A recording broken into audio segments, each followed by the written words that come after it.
Devolvámonos a octubre, un día antes de Halloween del 2015, y nos involucramos de alguna manera en la vida de Samantha Payne, una mujer de 29 años que se encontraba alistando su disfraz y preparando todos los detalles para su fiesta de Halloween.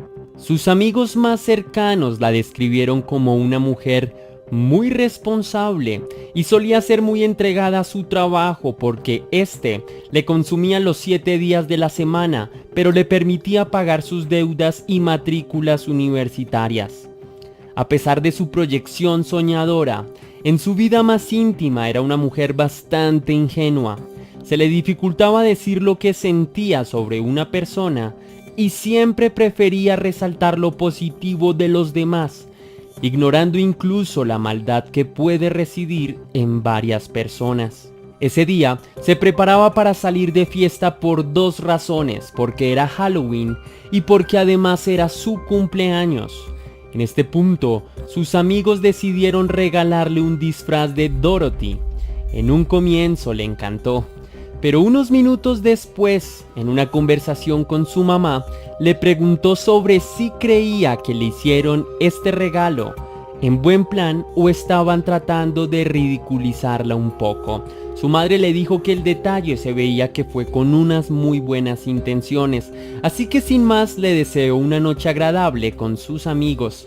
La chica salió de su casa con disposición de pasarla bien, pero no sabía que nunca más iba a regresar.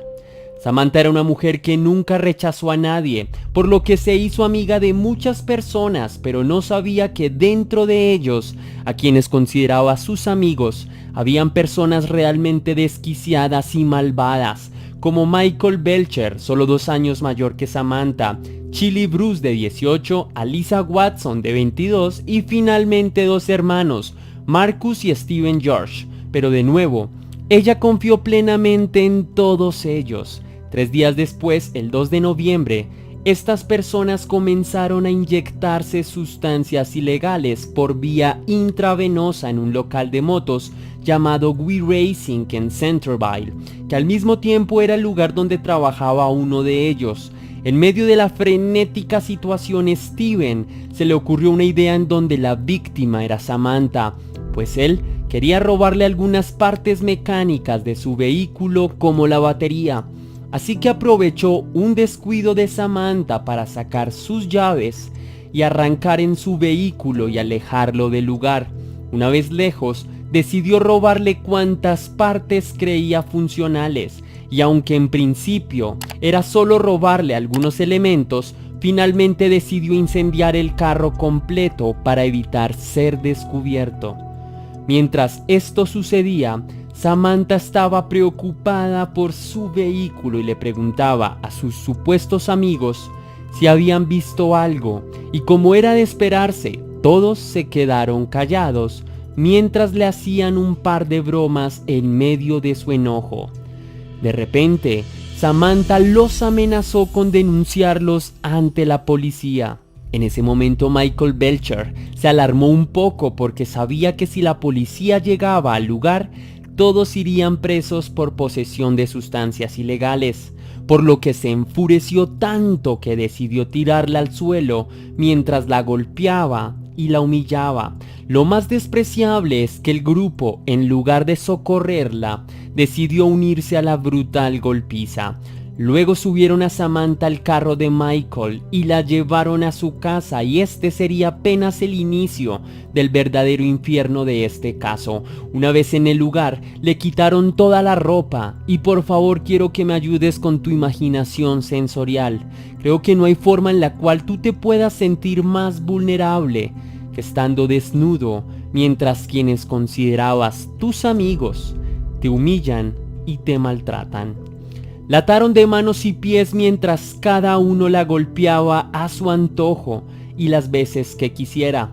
Todos preferían golpearla en zonas extremadamente sensibles. Tras varias horas y tener a Samantha casi inconsciente, decidieron llevarla a un bosque cercano para terminar con el horrible espectáculo. En el trayecto, Samantha fue ubicada en el baúl y en un momento la chica logró escapar de ahí, pero desafortunadamente fue recapturada por la pandilla y la ingresaron nuevamente al vehículo. Cuando llegaron al bosque, decidieron amarrarla al tallo de un árbol mientras Samantha suplicaba por su vida. Les decía que los amaba y que nunca les delataría si le perdonan la vida, pero que pararan, que sentía un intenso dolor en todo su cuerpo. En un momento parecía que el grupo la escuchó, pero finalmente optaron por subir la intensidad de la agresión para Samantha. Te sugiero que aquí tomes agua, porque lo necesitarás. Las chicas de la pandilla, con la ayuda de un cuchillo, empezaron a remover las uñas del pie de Samantha, una por una. La chica, con voz desgarrada, suplicaba un perdón. Poco después le removieron diente por diente a Samantha con cualquier objeto que le sirviera para su despreciable tortura. Así que imagina solo por un momento la dosis de dolor que sufrió esta chica, y solo así entenderás por qué este ha sido uno de los peores casos que he analizado en mi canal. Michael decidió coger otro cuchillo para comenzar a enterrarlo por todo el cuerpo de la mujer. Luego de varias horas de incomprensible tortura, Michael se acercó a su garganta para destrozarla y retirar su cabeza del torso. Los oficiales se dirigieron al lugar tras recibir la llamada del cazador en horas de la mañana. Ellos estaban aterrados de la escena y recordaron que horas antes habían capturado a una pareja que tenía mucha sangre en la ropa, por lo que no dudaron en conectarlo con este crimen, y efectivamente se trataba de Steven y Chili Bruce. Los policías decidieron interrogarlos por el hallazgo de Samantha. Ambos decidieron confesar todos los detalles y acusaron a Michael de ser el líder intelectual y material del crimen. La policía se dirigió a la casa de Michael, donde lo arrestaron y examinaron su vehículo. Allí encontraron pruebas de ADN y la ropa de Samantha Payne. También encontraron las partes que robaron del vehículo de la chica. La pareja anteriormente capturada se declararon culpables del caso y además confesaron todos los detalles para recibir cualquier tipo de beneficio en su sentencia. Michael, luego de ser acusado, intentó declararse culpable para evaluar la posibilidad de reducción de sentencia, pero por la cantidad de pruebas incriminatorias de su caso, no era necesario de su cooperación.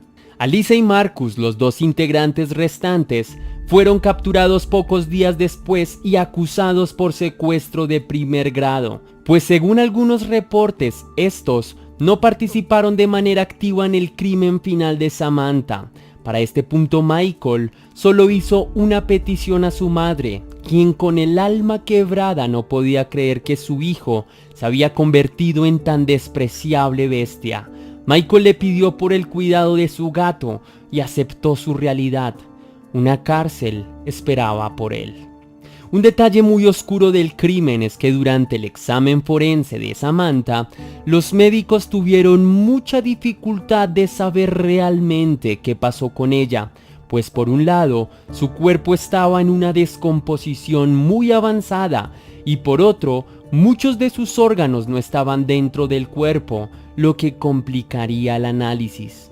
Finalmente, en el juicio de Michael, extendió unas disculpas a los familiares de Samantha y se mostró bastante arrepentido de todos los hechos de los que se le acusaba.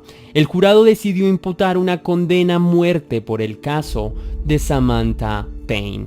Marcus George y Alyssa Watson recibieron una condena de 30 años de prisión sin ningún tipo de beneficio durante el pago de sus crímenes.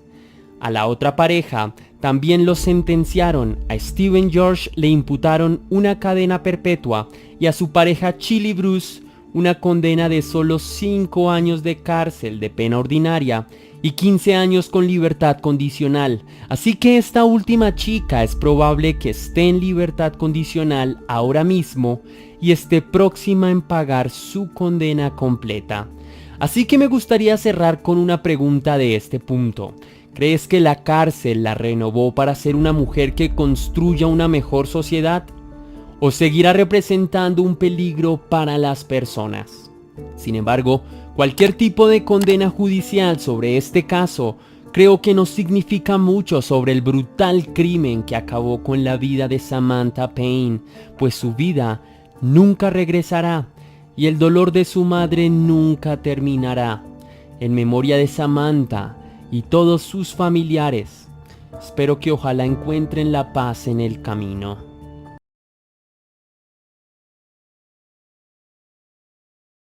La chica que ves en pantalla denuncia cómo su madre le quitó la vida a su propia hermana de manera escalofriante. Que según ella dice que eso pasó porque mi hermana le quería dar un susto a ellas dos. Pero los vecinos dicen que escucharon a mi hermana pedir ayuda. Decían que la ayudaran por una ventana. Una persona que se va no pide ayuda por las ventanas gritando. No tiene todo listo, sabiendo que ya la van a buscar. La relación entre la señora Yuneibis Carrizo Hernández y sus hijas no era la más sana ni la mejor posible. El carácter de la señora Yuneibis Carrizo es volátil e iracundo. Se trata de una mujer sumamente frustrada que suele exaltarse por cualquier cosa, amenazar, arrojar cosas y golpear a quienes tiene cerca sin medir las palabras que dice o el peso de sus acciones. Su personalidad es autoritaria y violenta, no soporta que le lleven la contraria. Todo debe hacerse según lo que ella dictamine y esa es la razón por la que su propia familia le tiene miedo. Su esposo, el señor Martín Ferrer, decidió separarse de ella luego de 5 años de relación y 2 hijas en común, harto de tener que tolerarla, aguantarse sus pataletas o estar cerca de ella, pero obligado por la responsabilidad paterna ante sus 2 hijas y la pretensión de ser una familia normal ante sus familiares. Agotado, el señor Martín Ferrer optó por divorciarse de su esposa y vivir en otro lugar, lejos de su país natal en Venezuela, el cual para aquel entonces pasaba por una dura situación económica que llevó a muchos venezolanos a salir de su país en busca de mejores oportunidades y bienestar. Migrantes por todo el mundo en una crisis económica que continúa hasta nuestros días. El señor Martín Ferrer viajó hasta Chile, donde logró radicarse, obtener una estabilidad económica gracias a su oficio como electricista y hacer una familia. Tuvo una nueva hija con otra mujer diferente a Yuneibis Carrizo que, por otra parte, junto a sus hijas Yuneski Ferrer y Yuneilin Ferrer, se quedarían viviendo en Venezuela por un tiempo. Los gritos, las peleas y las discusiones jamás cesaron en casa. La señora Yuneibis Carrizo era una persona realmente conflictiva. Las amenazas y la violencia no terminaban jamás, especialmente contra la joven de 17 años, Yuneski Ferrer, tal vez por celos hacia su juventud y belleza. Cansada por el trato sometido, Yuneilin Ferrer decidió escapar de casa y mudarse a Chile con su padre y su hermanastra, pues ya no soportaba a su mamá. Al ser ya mayor de edad, con 19 años, podía tomar sus propias decisiones sin problema e irse con su padre si así lo quería. Por lo que, aprovechando que su madre y algunos familiares querían emigrar a Perú en busca de mejores oportunidades, Yuneilin se escabulló y luego se encontró con su padre, quien la recibió con los brazos abiertos y mucha comprensión. La joven se sentía libre. Luego de que Yuneilin Ferrer se hubiera marchado de casa, la señora Yuneibis Carrizo Hernández se devuelve a su natal Venezuela junto a su hija menor, que aún sigue con ella, la incauta y comprensiva Yuneski, de solo 17 años. Su madre está cargada de mucho resentimiento ante las circunstancias de la vida, tanto por la hija que se ha marchado sin su consentimiento, como con su ex esposo en el extranjero. Ira que resiente en su hija menor, sometiéndola a golpes y amenazas para que no huya, como lo hizo su hermana, muchas veces con actitudes y palabras salidas de tono. lamentables al ser pronunciadas por parte de una madre hacia su hija. La vida en Venezuela no mejora. Los familiares de la señora Yuneibis Carrizo Hernández parecen tenerle miedo. Se hace notar a los gritos e intimida a su propia familia. La situación es cada vez más complicada de puertas para adentro. La joven Yuneski Ferrer, de 17 años, quien no viajó a Chile con su hermana cuando tuvo la oportunidad por cuidar a su madre, por el gran amor que le tenía a pesar de su violencia y necedad, a pesar de ser violenta con ella y torturarla psicológicamente a diario, porque a pesar de todo, era su madre biológica y no quería dejarla sola. Yuneski Ferrer, luego de unas semanas, habría cambiado de opinión tajantemente con el comportamiento de su progenitora, siendo el blanco de toda la frustración de su madre, llegando al punto de no querer aguantar más y solicitar ayuda a su padre y hermana. Constantemente Yuneilin Ferrer se comunica con su hermana y su padre en Chile a través de mensajes de texto, redes sociales y videollamadas esporádicamente, al menos una vez a la semana. Es allí donde Yuneski Ferrer muestra las heridas de su cuerpo a su hermana a través de la cámara. Le suplica por ayuda para que él, su padre o su hermana la saquen de su casa, pues su madre incluso la ha amenazado de muerte varias veces, retándola a matarse si tiene el valor suficiente, incitándola a que se aviente de un puente y la deje en paz. Palabras que en boca de una madre tienen un impacto mayor y mucho más doloroso.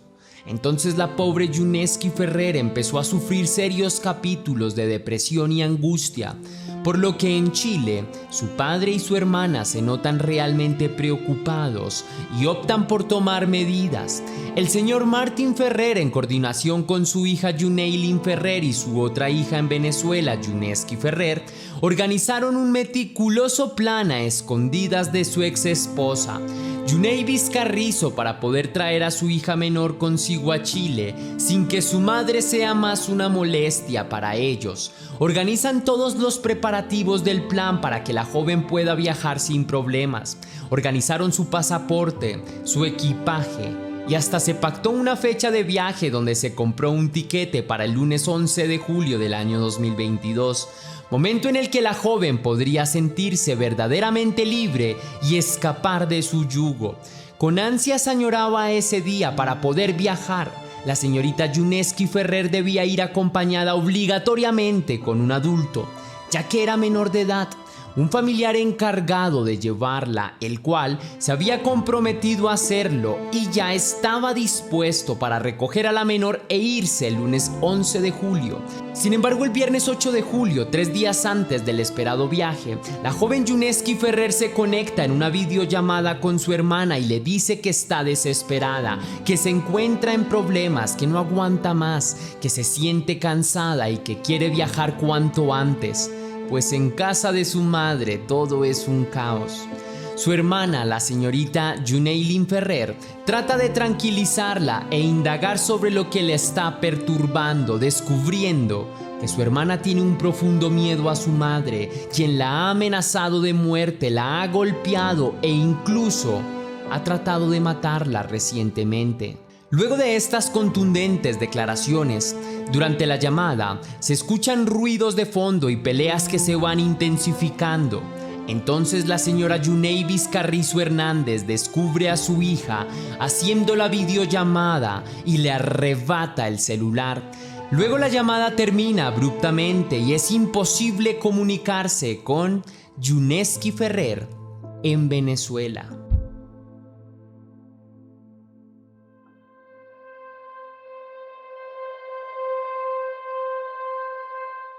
La señorita Yuneilin Ferrer y su padre desde Chile tratan de todas las maneras posibles a su alcance de comunicarse con algún familiar en Venezuela para pedirle información de lo que ha sucedido, pero nadie responde sus llamados.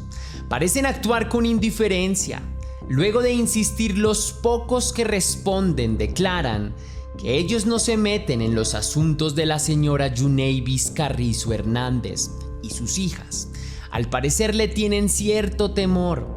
Al día siguiente, la hermanastra de Yuneski Ferrer en Venezuela, quien fuera también hija de la señora Yuneibis Carrizo Hernández, responde la llamada telefónica y dice que su madre estaba histérica y descontrolada, que el día anterior le quitó el teléfono a su hermanastra Yuneski como castigo y luego se marchó a hacer unas diligencias en el centro de la ciudad.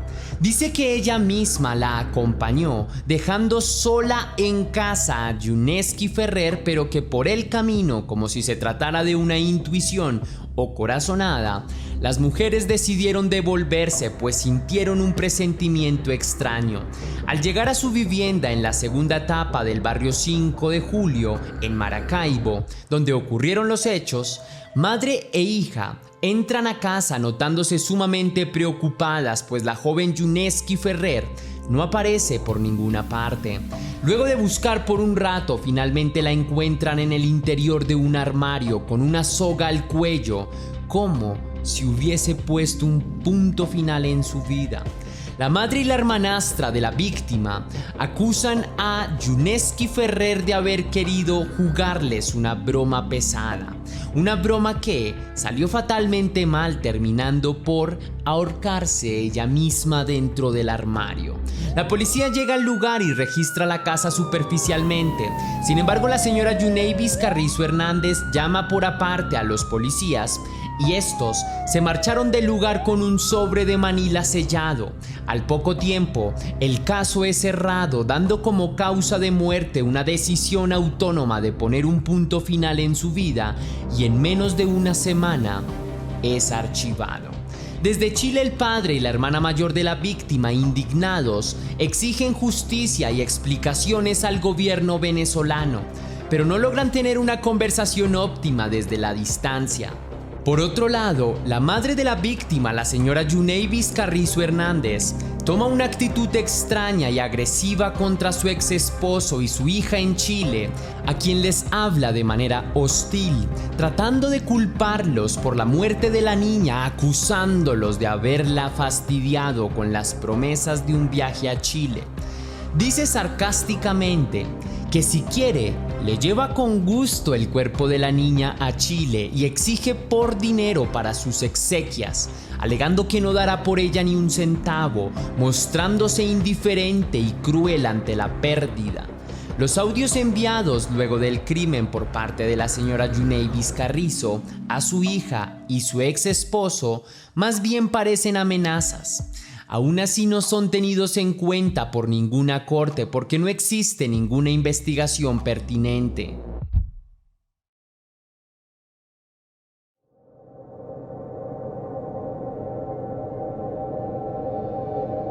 La hermana de la víctima, la señorita Yuneilin Ferrer, empieza a indagar desde Chile qué fue lo que sucedió con su pariente difunta, por lo que llama y entrevista a vecinos de su casa en Venezuela, a sus familiares y a sus amigos del barrio, tratando de conectar lo que sucedió, buscando nuevos testimonios o pistas de interés. Algunas de las declaraciones que encontró hablan sobre gritos y súplicas de la víctima. Luego de peleas tremendas, narran cómo su hermana pedía ayuda a través de la ventana, pero esto era algo común en esa casa, con la diferencia de que ese día de julio ella perdió la vida. Otros testimonios decían que las autoridades policíacas fueron presuntamente sobornadas, que en el interior del sobre de Manila había dinero en efectivo con el que sus conciencias y dignidades fueron compradas. Vecinos dicen que vieron salir a los oficiales con premura y un sobre luego del desgarrador encuentro. Esta información del presunto soborno fue confirmada por otra fuente cercana a la familia, un amigo del padre de la víctima, el señor Martín Ferrer, a quien le pidieron investigar porque el caso fue clasificado rápidamente, de manera tan escueta y poco profesional. Este personaje cercano a la familia le dijo al señor Martín que la investigación se cerró tajantemente porque hubo dinero de por medio, porque una mujer pagó una alta cifra a altos mandos de la policía. Resulta tremendamente extraño cómo el caso de una joven menor de edad con 17 años que supuestamente pone un punto final en su vida luego de ser amenazada por su madre a tan solo 2 días de viajar como tanto lo deseaba y sin dar ninguna pista de su interés hacia la muerte. Aún así, estas extrañezas no tomaron relevancia para la ley venezolana y el caso fue tratado con suma indiferencia. Presuntamente, la señora Yuneibis Carrizo Hernández también tendría fuertes vínculos con personas ligadas al poder y la justicia en su país. Varios vecinos y locales denunciaron ante la policía que han sido amenazados por la señora Yuneibis Carrizo Hernández, quien se ha enterado de que han hablado sobre oír gritos y súplicas de ayuda de la menor en casa el día de la tragedia, acusaciones que declara la señora Yuneibis son una calumnia.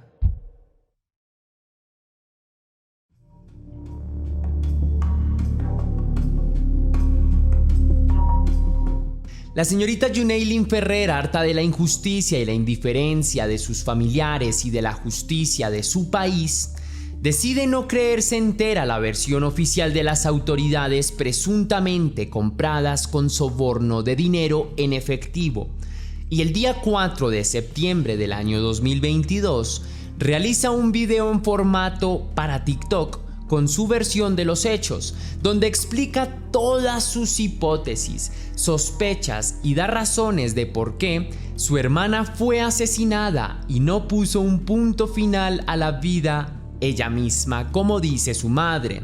El video busca reactivar el caso y volver a poner el tema ante los tribunales. Exige una investigación seria y cargos contra su madre, que debe estar presa por homicidio. Espera que su historia se haga viral y pide ayuda a creadores de contenido en todo el mundo para que hagan conocer la historia de su hermana y todo el dolor por el que pasó impunemente. En los ritos fúnebres de Yuneski Ferrer, su madre, aunque asistió, no derramó una sola lágrima por su hija. Según familiares que allí estuvieron, algunas personas dicen que la señora Yuneibis a la semana volvió a abrir su local como si nada, sin síntomas del duelo por la pérdida de una hija. También hay versiones de que la señora estuvo de viaje consumiendo alcohol y disfrutando de balnearios, en una actitud aún más perturbadora para su situación, disfrutando de su impunidad materna.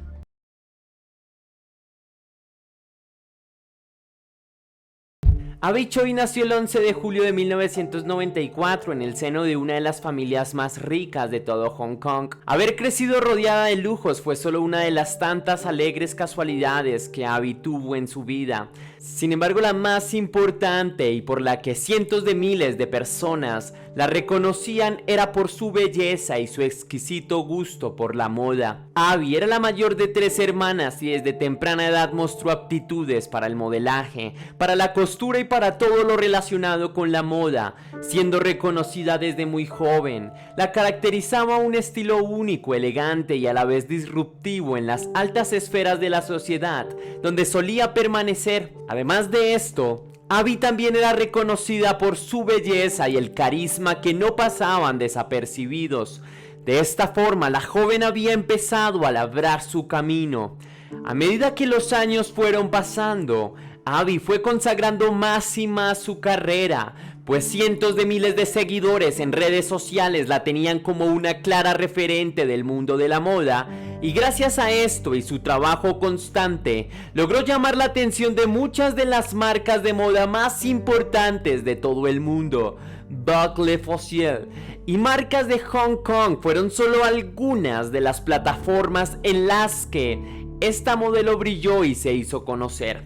Gracias a su fama y buen gusto, Abby era no solo una usuaria recurrente de las pasarelas de París, sino además un punto de referencia. La joven de 28 años tenía como su máxima de vida probar cosas nuevas todo el tiempo y sobrebuscar las cosas que más cómoda la hicieran sentir.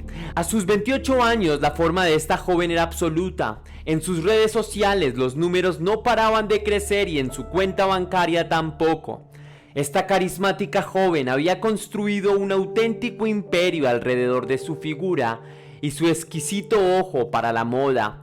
Pero hay que dejarlo claro, esta joven no solo era un bello rostro y una figura casi perfecta, también su lado más humano sobresalía, incluso dentro de muchas otras celebridades, pues la joven siempre fue percibida como alguien sumamente amable y que tenía un aire demasiado cálido en las conversaciones y a la hora de tratar con cualquier otra persona.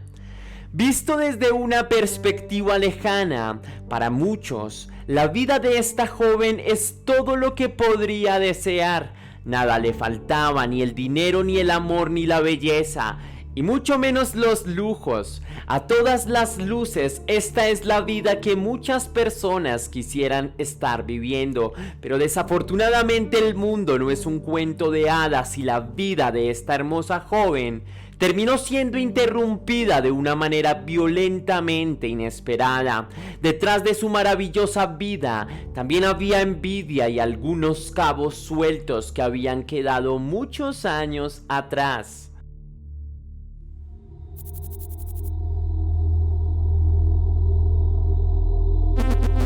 Abby no era solo importante en el mundo de la moda, también en redes sociales era una usuaria bastante activa.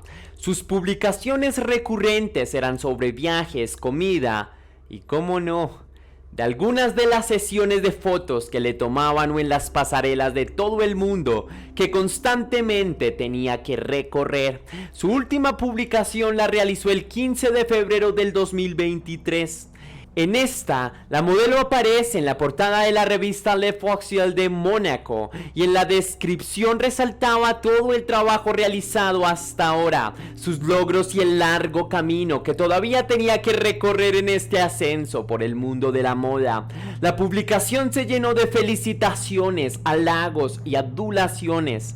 La carrera de Abby iba como viento en popa. Después de este gran logro y para sorpresa de todos los seguidores y seguidoras de la joven modelo en sus redes sociales, empezó a imperar un misterioso silencio que no era propio de una figura virtual. Menos todavía si se tenía en cuenta el reciente logro alcanzado. A los usuarios de redes sociales se les atravesaron varias ideas. La más común es que tal vez la joven se había saturado y estaba tomándose un pequeño descanso de las redes y recargar fuerzas para las nuevas etapas que la vida le traería. Otros se aventuraron a decir que estaba de vacaciones, pero lo que es seguro es que nadie se imaginaba lo que realmente había pasado con la influencer y a qué se debía este repentino silencio. La pregunta que se hacían los internautas y seguidores de la modelo en redes sociales empezó a escalar. Ya no solo se preguntaba en el mundo virtual, sino que en el mundo real esta misma pregunta empezó a recorrer en las cabezas de muchos conocidos de Abby. ¿Dónde estaba? La joven había dejado de comunicarse con todo el mundo y no había un solo rastro de ella. Ni siquiera sus propios padres sabían de su paradero. El silencio de las redes sociales se terminó convirtiendo en un silencio sepulcral. La vida de Abby había pasado de una manera totalmente repentina a la estridente alegría de los logros alcanzados, al silencio misterioso de la ausencia. Nadie sabía de su paradero y en consecuencia el 21 de febrero del 2023 su desaparición se hizo oficial.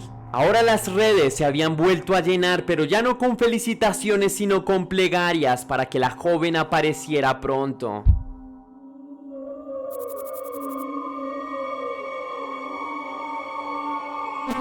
El encargado de reportar la desaparición de Abby fue Tam Chu-Kwan, el esposo de la joven y el padre de 2 de sus 4 hijos. Kwan fue el segundo esposo de la joven y empezaron su relación luego de la separación de la joven en el año 2016, y Kwan era hijo de una familia muy adinerada de Hong Kong, quienes poseen una gran cadena de restaurantes. Naturalmente, el encargado de ayudar a las autoridades a reconstruir las últimas horas antes de la desaparición de su esposa fue Kwan. El hombre relató que luego de su estadía en París, Abby había vuelto con normalidad a casa. Al día siguiente de su retorno a Hong Kong, Abby había llamado a su chofer para indicarle que iría al colegio de una de sus hijas. Esa fue la última vez que se tuvo información sobre la modelo. Gracias a este testimonio, las autoridades perfilaron al conductor como el principal sospechoso de la desaparición de Abby, y cuando indagaron más sobre la identidad de este, se encontraron con un dato bastante inesperado. El conductor de la joven era su anterior cuñado, hermano de su anterior pareja, un hombre llamado Anthony Kwong, y según la información que logró recopilar la policía, era un hombre de suma confianza para Abby y su familia. A pesar de que la joven había terminado su relación varios años atrás con un hombre llamado Alex Kwong, esta seguía manteniendo una relación cordial con toda la familia de este e incluso apoyándolos económicamente y haciendo negocios con su expareja. Cuando les preguntaban el porqué de esta extraña manera de actuar, Abby y Alex respondían que preferían hacerlo para que los 2 hijos que habían tenido crecieran teniendo como referencias a sus 2 padres. En consecuencia, las autoridades trataron de interrogar al excuñado y a la expareja de Abby, pero ninguno de los 2 pudo ser localizado. En ese momento, la policía reforzó los protocolos de seguridad para evitar huidas de los sospechosos y se centró en tratar de ubicar a la anterior pareja de Abby y sus familiares.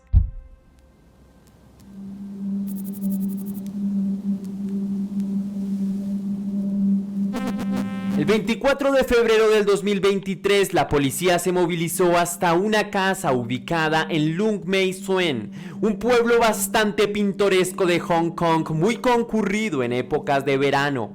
La policía llegó hasta este punto porque encontró que recientemente Cao Kwong, el ex suegro de Abby, había arrendado el primer piso de una gran casa en este lugar. La policía había llegado hasta aquel sitio esperando tal vez lograr un interrogatorio con los sospechosos, pero lo que encontraron fue una de las escenas más dantescas que cualquier persona podría presenciar. Al ingresar en la casa, los policías encontraron algo que de inmediato les llamó la atención. La casa estaba desprovista de elementos para ser habitada. No contaba con camas, muebles ni utensilios para el uso normal. A simple vista, había algo raro, pero a medida que los oficiales se siguieron adentrando en la casa, empezaron a aparecer más elementos intrigantes. En la casa vacía habían rastros de sangre por todas partes, y al adentrarse más encontraron una picadora de carne, una sierra eléctrica, 2 picadoras convencionales, un martillo, protectores faciales e impermeables de color negro. Adicional a eso, uno de los oficiales encontró un objeto que desentonaba con todos estos otros objetos lúgubres. Se trataba de un pequeño bolso morado que una vez se inspeccionó, se comprobó que pertenecía a la modelo e influencer Abby Choi. Pero esto no había hecho sino empezar. Las autoridades se siguieron adentrando en la casa, movidos por la inquietud y la sospecha de que esa casa todavía tenía algo más oculto. Los policías llegaron hasta la cocina y ahí había más manchas de sangre. Los policías empezaron a revisar el refrigerador y lo que encontraron fue simple y sencillamente espeluznante. Totalmente congeladas, saltaban a la vista 2 piernas humanas que habían sido desmembradas. Los policías no podían creer lo que estaban presenciando. Era un acto totalmente inhumano y una escena totalmente repulsiva. De haber sido por ellos, hubieran preferido intentado salir de aquella casa, pero temían que aquellas piernas no serían lo único que encontrarían. Así que, haciendo acopio de fuerzas, siguieron buscando evidencias. En la cocina también encontraron una sopa con zanahoria y carne picada. Debido a lo que acababan de presenciar, dos oficiales creyeron que podría tratarse de carne humana, así que llevaron todo el recipiente a una estación de policía.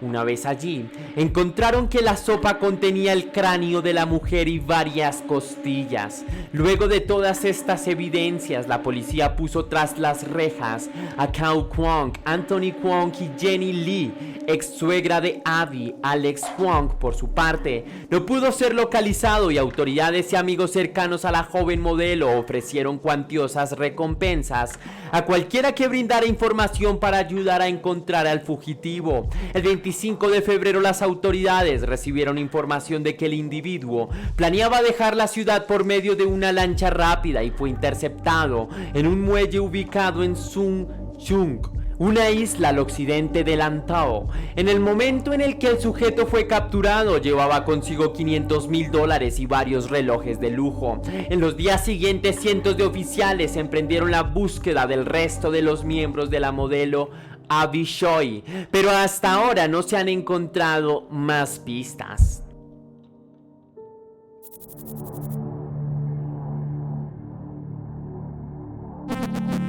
Aunque actualmente el caso está en investigación, se cree que el móvil del sanguinario asesinato obedece a motivos económicos. Todo esto se remonta a muchísimos años atrás, cuando la joven modelo mantenía una relación con su primera pareja, Alex Kwong. La pareja se casó cuando Abby tenía tan solo 18 años y tuvieron 2 hijos. Años más tarde, en el año 2016, la pareja se separó, pero esto no significó que los vínculos entre las dos familias acabaran. Por el contrario, Abby siempre había sido una persona extremadamente amable y, para no dejar en el desamparo a su anterior pareja, le compró a este y a sus ex suegros una lujosa casa de 1820 pies cuadrados en uno de los barrios más ricos de todo Hong Kong. Según información que las autoridades han recopilado, Abby mantuvo una buena relación con la familia de su expareja y con su expareja casi hasta sus últimos días. El punto de inflexión, al parecer, habría sido cuando le notificó a sus ex suegros que quería vender aquella casa. Aunque la casa estaba registrada a nombre de Cao Kwong y Alex Kwong, la mujer le había pagado en su totalidad el predio. Esto, según informes, había sido para pagar menos impuestos, y en el año 2022 había notificado a los Kwong que quería venderla. Aunque Abby le dijo a los Kwong que les encontraría una nueva casa, Cao Kwong, su ex suegro, se opuso ferozmente, lo que hizo que Abby consultara con uno de sus abogados qué podía hacer para llevar a cabo la venta de la casa. Al parecer, la posibilidad de vender la casa era tan real que por ese motivo Cao Kwong habría tramado todo el asesinato de Abby Choi, involucrando a sus 2 hijos y a su pareja. Aunque nada de esto ha sido confirmado, las hipótesis de las autoridades apuntan a que este fue el verdadero móvil del asesinato. Sin duda alguna, esta es una de las muestras más estremecedoras y preocupantes de que, por los intereses personales y la avaricia, la gente puede llegar a cometerse en auténticos sádicos actos. Espero que toda la verdad del caso sea revelada y que se haga justicia, pues nada justifica el asesinato de una mujer.